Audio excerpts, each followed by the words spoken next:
So hi guys, welcome. I will actually give you guys a little quick tutorial on how I draw on my photos, and this is really fun, you guys. It's really simple, and all you need is a photo. You can also do this with acrylic, but that's a completely different technique. I normally work with digital art, so what I will teach you here is actually digital. I have an iPad Pro which I use with Procreate, so it's the simplest for you if you have that, but you can also use, of course, for example, any other digital media program that you like. I started with Photoshop. That was my choice. I had a Cintiq at that point, and that's a couple of years ago, and then I went over to the iPad. So what I do, I usually have a photo shoot with some lights and we're taking some really nice photos. If you want a photo tutorial, you can go over to Kutavakika on YouTube, and I will put the link down below there as well, so you can learn taking photos from her, because that's not my strongest side. But of course, first step is good photos, so you can draw over and use your imagination here. Think about what do you want to draw. First step is actually what do you want to draw on your photos. I tend to draw monsters because I really like them. I think it's fun and a little bit creative, and I like the playfulness that the photos get when you draw little monsters on them. But you can use Pinterest. I'll link my Pinterest board down below as well, so you can see my inspirations for that. You can do anything that your heart contents, really.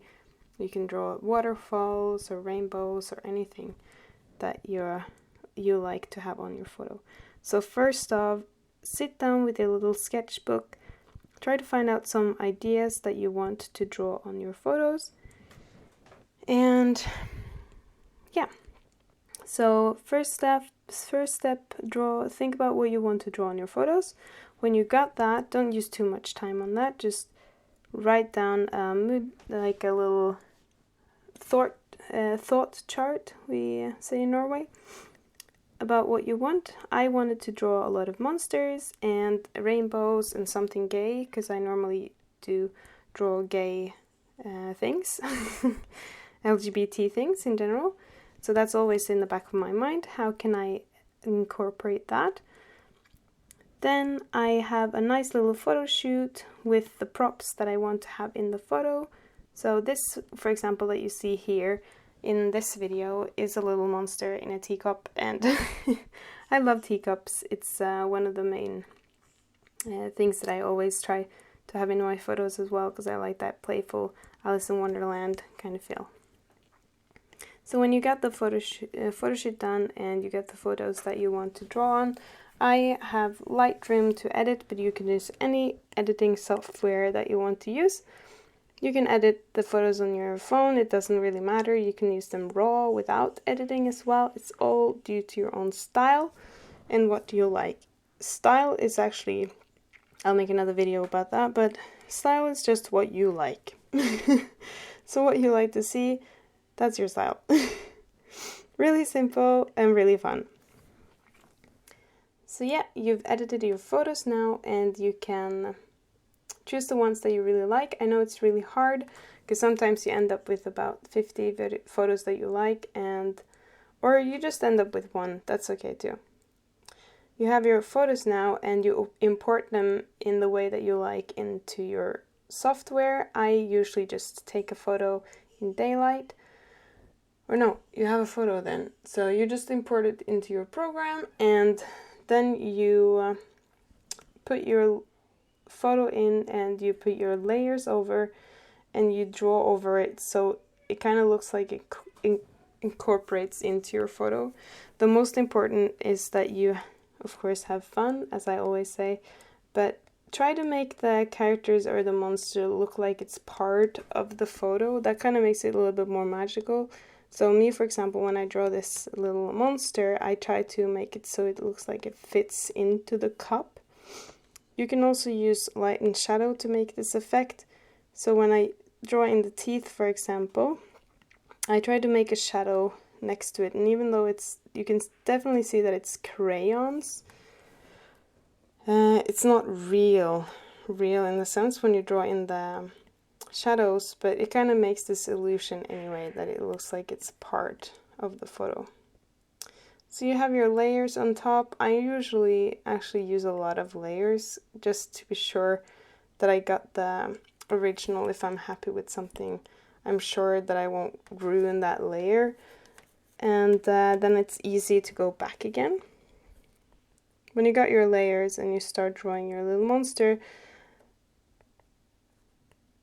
try to get like a nice feeling and a vibe into it. So the feeling that you want the person to have when they see the photo, try to emulate into your body as well while you're drawing. It's very loosey-goosey, but when you sit and draw, it's really important that you almost act like an actor and you try to feel the emotion yourself. It kind of conveys into the art. And for example, if you want to make something cozy, try to put a cozy movie on in the background, or listen to something cozy, or think about something that makes you happy, or at that time at the cabin, or at that time with your grandma where you felt really cozy. It's important to emulate that feeling while you're drawing. When I drew, for example, and for a podcast with eating disorder, I tried to emulate the feeling when I listened to the podcast and what triggered me and what the feelings I got. So it's quite important so you can make something real and people will believe in what you're drawing. It's important that you feel those feelings as well. So, and if you're drawing something pretty hard, then try to do something positive after, so you're lifting your spirits when you're finished drawing. That's probably why I emulate, like try to go over to cozy things all the time, because I like the feeling of feeling good and cozy.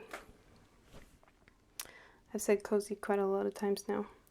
So you're drawing in your monster, you're trying to get it fit in, but you don't feel like it's getting quite right, then you might actually just have the wrong motive for your photo, or you have to do it one more time.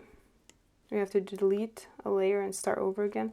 That's completely fine as well. It's very normal to have to start over. I usually tend to delete layers all the time and start over again. I know that if something doesn't work, it's better to just delete it as once, so you don't waste too much time on something that you feel that it's not going to work anyway. It's not precious, it's just art. It's not important to make it perfect.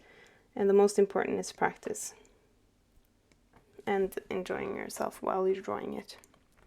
So I think I'm finished with my little monster. I could work on this forever, but you have to stop at one point, you know. I just wanted to do a little quick talk about it, and so the most important is have a good photo that you really like. Draw the things that you think are fun to draw on top of it. Convey the feeling inside your body when you're drawing it, so people believe you're drawing. And use the layers over your photo, so you can delete and change it whenever you want.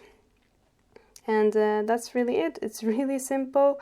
It's not more hocus pocus than that.